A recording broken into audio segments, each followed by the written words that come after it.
Assalamualaikum warahmatullahi wabarakatuh. Saya Muhammad Ahrizal Muslim. Kali ini saya beserta kelompok akan menjelaskan atau mempresentasikan tentang bisnis ikan hias cupang. Baiklah, sebagai orang pertama, saya akan menjelaskan tentang kenapa sih kami memilih bisnis ikan cupang hias ini. Yang pertama ialah karena banyaknya permintaan. Akhir-akhir ini ikan cupang hias menjadi primadona bagi setiap kalangan untuk dipelihara, mulai dari kalangan bawah hingga kalangan atas. Ini tidak terlepas dari beragamnya atau bervariasinya harga dari ikan cupang ini. Sebut saja yang termurah dibanderol dengan harga Rp5.000, hingga yang termahal bisa mencapai puluhan juta rupiah. Yang kedua, mudah dirawat. Siapa yang sangka ikan cupang kecil ini ternyata tahan banting. Maksudnya ialah ikan cupang dapat bertahan hidup tanpa menggunakan aerator, atau dengan kata lain, ikan cupang dapat hidup dalam kondisi oksigen yang minim. Tidak seperti ikan hias lainnya yang membutuhkan aerator untuk bertahan hidup. Dan yang terakhir adalah karena tidak memakan banyak tempat. Dengan ukurannya yang kecil, maka ikan cupang ini tidak memerlukan banyak tempat, sehingga bisa dimanfaatkan untuk hal lainnya. Halo, perkenalkan nama saya Elci Alnani. Di sini saya akan melanjutkan pembahasan dari teman saya Muhammad Ahrizal. Di sini saya akan membahas tentang modal, keuntungan, dan omset yang bisa kita dapat dari budidaya ikan cupang. Untuk menjadi pebisnis, seseorang mesti menentukan dahulu sasaran bisnisnya. Jadi di sini kelompok kami akan membahas tentang budidaya ikan cupang. Budidaya ikan cupang adalah salah satu bisnis rumahan yang menguntungkan. Untuk memulai bisnis budidaya ikan cupang ini tidak sulit, bisa dilakukan dengan mudah dan modal kecil. Di sini kita akan membahas tentang modal. Di mana-mana kalau memulai dengan bisnis itu pasti tidak jauh dengan kata modal. Berapa sih kira-kira biaya yang perlu untuk memulai bisnis ikan cupang? Oke, di sini kita akan membahas biaya ikan cupang. Yang pertama itu ada biaya tetap.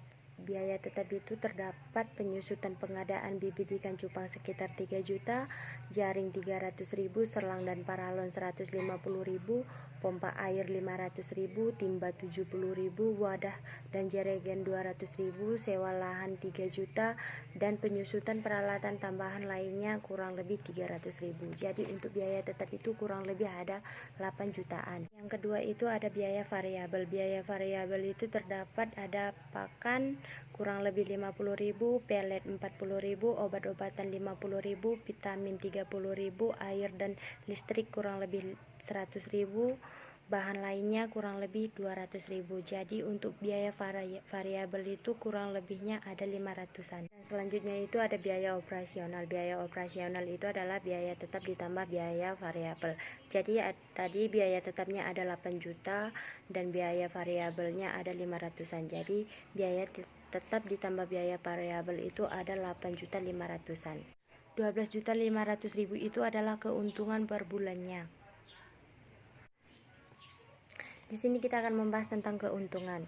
Keuntungan yang didapatkan ketika kita menjalankan usaha ternak ikan cupang adalah kita bisa mencapai omset puluhan sampai ratusan juta rupiah.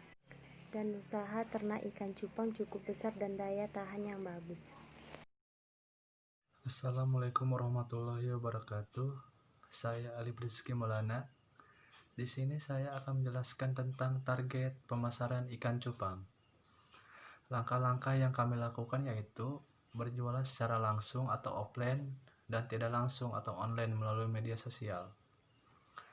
Berjualan secara langsung dilakukan dengan 3 cara berikut. Pertama, membuka toko atau kios di lokasi yang siap dan strategis agar dapat dikunjungi oleh pencinta ikan cupang. Yang kedua, berjualan langsung adalah dengan menjajakannya secara keliling. Salah satu target pasar ikan cupang adalah anak-anak. Kita dapat menjajakannya di beberapa wilayah yang dekat dengan sekolahan. Selain itu, kita dapat menitipkan ikan ini untuk dijualkan oleh orang atau toko ikan lain. Yang terakhir, kita dapat berjualan ikan cupang secara online. Yang dapat kita lakukan adalah berbelanja ikan cupang dalam jumlah banyak. Kemudian buat katalognya berupa foto-foto ikan tersebut. Selain itu, kita juga dapat membuatnya dalam bentuk video agar lebih menarik dan mengesankan pembeli. Sertakan hashtag agar orang lebih mudah menemukan ikan yang kita dijual. Nah, dalam melakukan bisnis, kita harus memiliki strategi pemasaran. Nah, di sini saya akan memberikan tips agar bisnis kita berjalan dengan lancar. Nah, ada 10 strategi pemasaran. Yang pertama, selalu konsisten dan melakukan perencanaan. Nah, hal ini bertujuan untuk biaya marketing bisa efisien. Kedua, menyasar target market. Hal ini bertujuan pula supaya target pasar menjadi lebih jelas dan memudahkan kita untuk mengkonsep teknik marketing yang tepat. Ketiga, menghitung anggaran dengan akurat. Nah, hal ini bertujuan supaya kita bisa menentukan besaran dan dana yang dibutuhkan untuk kegiatan pemasaran yang efektif. Keempat, menentukan marketing mix. Nah, hal ini pula bertujuan untuk supaya orang lain bisa mengetahui produk yang ditawarkan. Kelima, menggunakan website untuk memasarkan produk.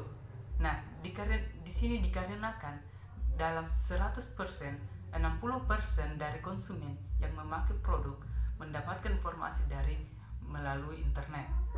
Dan keenam, melakukan branding dengan baik. Nah, di sini hal ini bertujuan agar konsumen akan loyal dan setia membeli jualan kita.